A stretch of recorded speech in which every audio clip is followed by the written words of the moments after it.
On the Health Watch this evening, only about a quarter of American kids are getting enough regular physical activity. Dr. Mallika Marshall joins us now.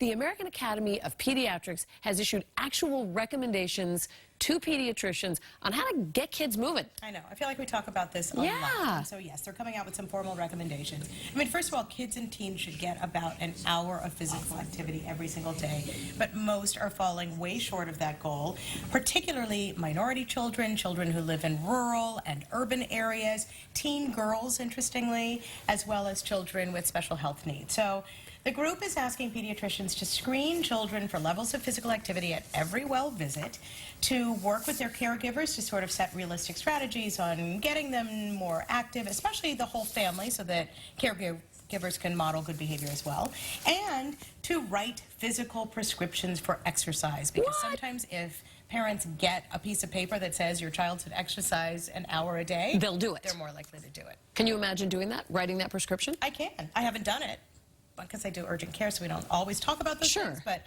absolutely. And I've seen it done. So, you know, if it has a positive impact, it's worth it. Okay, also interesting here, bacteria becoming increasingly resistant to antibiotics. We've talked about this for a long time.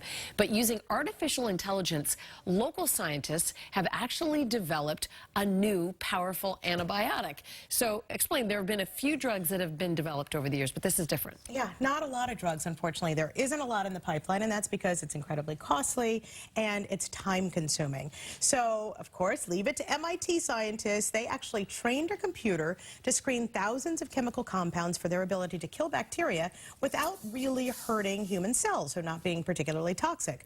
They found one that they actually named Halicin after the AI system in the movie 2001: A Space Odyssey, if you remember, Hal. Open the pod bay doors. Exactly. And so they tested it against dozens of bacteria in lab dishes and found it could kill many strains that are resistant to treatment.